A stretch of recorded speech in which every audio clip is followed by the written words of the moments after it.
فالأصل فيه أنه حلال. والشرط الثاني أن يكون الرحمن الرحیم. عزیزان من، آج نومبر 1981 کی 27 تاریخ ہے اور درس قرآن کریم کا آغاز سورہ الاحقاف کی آیت 10 سے ہو رہا ہے، 46/10۔ آج کے اس اجتماع میں آپ کو کچھ اجنبی سے چہرے نظر آ رہے ہوں گے۔ یہاں بزمہائے طلوع اسلام کے نمائندگان کا ایک اجتماع کل برپا ہوا۔ ملک کے دور و دراز گوشوں کے نمائندے اس میں جمع ہوئے۔ ان میں سے اکثر و بیشتر آج کے اس درس میں شریک ہیں۔ ان کی شرکت ہمارے لیے موجب خیر و برکت ہے۔ تو میں نے کہا بجائے اس کے کہ آپ کو اس میں یہ حیرت ہو تو پہلے ہی میں ان کا تعارف کرا دوں۔ یہ ان بزموں کے نمائندگان ہیں۔ یہ بزمیں اپنی اپنی جگہ یہی قرآن کریم کا درس ٹیپ کے ذریعے سے نشر کرتی ہیں، اور قرآن کریم کی فکر کی نشر و اشاعت کا واحد ذریعہ یہی بزمیں ہی ہیں جو مختلف ملک کے مختلف گوشوں میں پھیلی ہوئی ہیں، بلکہ بیرون ملک بھی یورپ اور امریکہ اور کینیڈا تک بھی ان کی شاخیں، بلکہ افریقہ تک بھی ان کی شاخیں ہیں۔ تو جو فکر قرآن کریم کی یہاں سے منتشر ہوتی ہے، یہ ان کو آگے پھیلانے کا ان کا ذریعہ ہے۔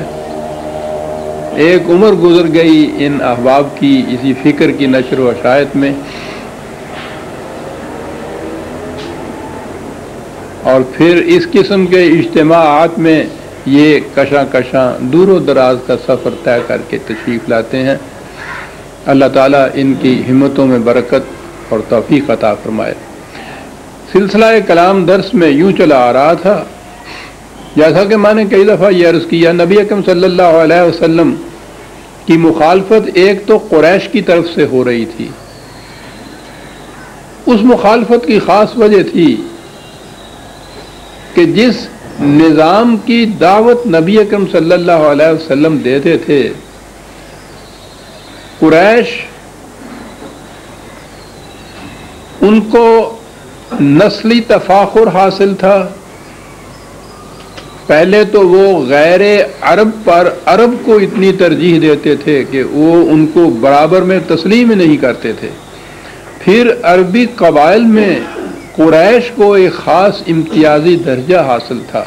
نسلی طور پر بھی وہ اپنے آپ کو باقی قبائل کے مقابلے میں بہت زیادہ برسر اقتدار سمجھتے تھے۔ پھر کعبے کے متولی ہونے کی جہت سے انہیں بڑا احترام حاصل تھا۔ لمبی چوڑی تجارتیں ان کی ہوتی تھی، سرمایہ دار تھے اس زمانے کے۔ تو گویا برہمنیت اور اقتدار اور سرمایہ پرستی، یہ تینوں چیزیں قریش کے اندر جمع تھیں، اور یہ دعوت نبی اکرم صلی اللہ علیہ وسلم سے ان تینوں لعنتوں کی جڑ کاٹنے کے لیے تھی۔ قابل فہم ہے قریش کی مخالفت۔ 13 سال تک مکے کی زندگی میں، پھر آپ میں اپنے احباب کے ہجرت کر کے مدینے تشریف لے گئے، تو انہوں نے وہاں بھی پیچھا نہیں چھوڑا۔ انہیں پتا تھا کہ ملک کے کسی ایک گوشے میں بھی اگر یہ نظام قائم ہو گیا تو اس کی کشش اتنی زیادہ تیز ہوگی کہ کسی دوسری جگہ اس کے خلاف کا جو نظام ہے وہ ٹک نہیں سکے گا۔ وہ خوب جانتے تھے کہ یہ کیا نظام پیش کیا جا رہا ہے۔ لیکن دوسری طرف اہل کتاب تھے، عیسائی بھی تھے اور یہودی بھی۔ عیسائیوں کے متعلق جیسا قرآن نے بھی کہا ہے، اب ہم بھی دیکھتے ہیں یہ پادری قسم کے لوگ منکسر المزاج سے ہوتے ہیں۔ یہودی بڑے متشدد تھے مخالفت میں، اور بار بار انہی کو تنبیہ کی گئی تھی۔ اس تنبیہ میں ایک سلسلہ یہی بھی تھا کہ جو آیت ہمارے سامنے آتی ہے کہ قُلْ أَرَأَيْتُمْ إِنْ كَانَ مِنْ عِنْدِ اللَّهِ وَكَفَرْتُمْ بِهِ، کہا کہ یہ جو پیغام دیا جا رہا ہے تمہیں، یہ دعوت جو پہنچائی جا رہی ہے تمہارے سامنے، تم خود اس کے گواہ ہو کہ اس کی شہادت تو تمہارے ہاں کے اس نبی نے، جو سب سے بڑا نبی تم مانتے ہو حضرت موسیٰ علیہ السلام، اس کی شہادت تو انہوں نے دی تھی۔ عجیب بات ہے کہ اگرچہ یہ تورات اور اس کے بعد انجیل محرف ہے، اپنی اصلی شکل میں نہیں ہے، بڑی تبدیلیاں ہوئی ہیں، لیکن نبی اکرم صلی اللہ علیہ وسلم کے متعلق جو پیشین گوئیاں اس کے اندر تھی ان میں بیشتر باقی رہ گئی۔ اور انجیل برنباس کے اندر تو حضور کا نام لے کر پیشین گوئیاں کی گئی ہیں۔ تو تورات میں خاص طور پہ یہ پیشین گوئی تھی۔ تورات کی ایک کتاب کا نام ہے استثناء۔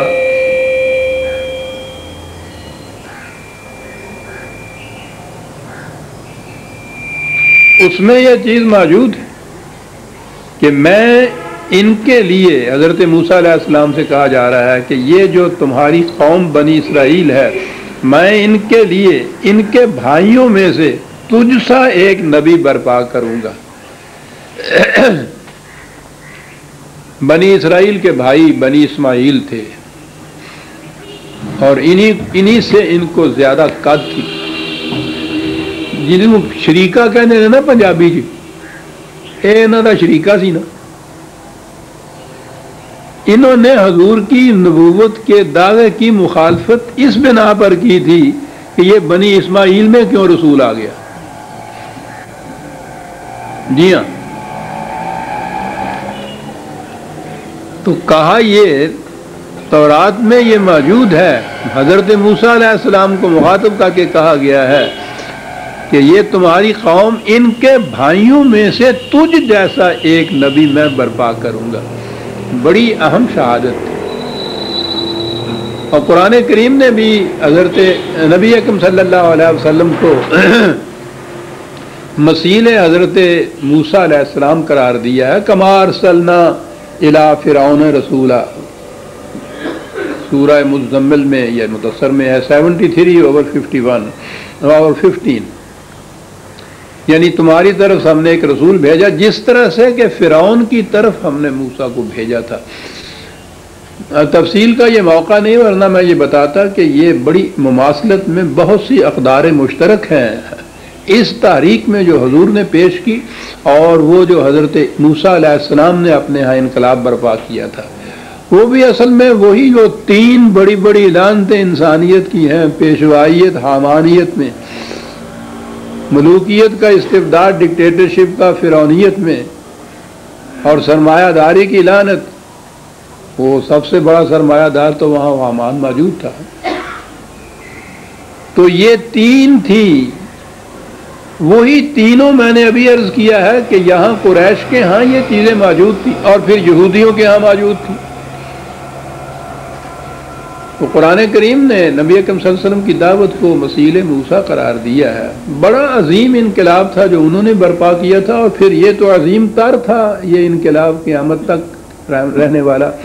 تو کما ارسلنا الی فرعون رسولا، اسی قسم کا یہ ایک رسول تمہاری طرف بھیجا ہے جیسا فرعون کی طرف رسول بھیجا تھا۔ تو یہ جو شہادت ہے تورات کی، قرآن نے یہودیوں سے کہا ہے کہ وَشَهِدَ شَاهِدٌ مِّن بَنِي إِسْرَائِيلَ عَلَىٰ مِثْلِهِ، اس نے شہادت دی تھی اس آنے والے کی اور اس کو اپنا مثل قرار دیا تھا۔ تم اسی رسول کے پیراؤ ہو، اس تورات کو مانتے ہو، اس میں یہ چیز موجود ہے، اس سے پھر تم انکار کرتے ہو۔ فآمنا، وہ تو ایمان لے آیا تھا اپنے آنے والے کے اوپر۔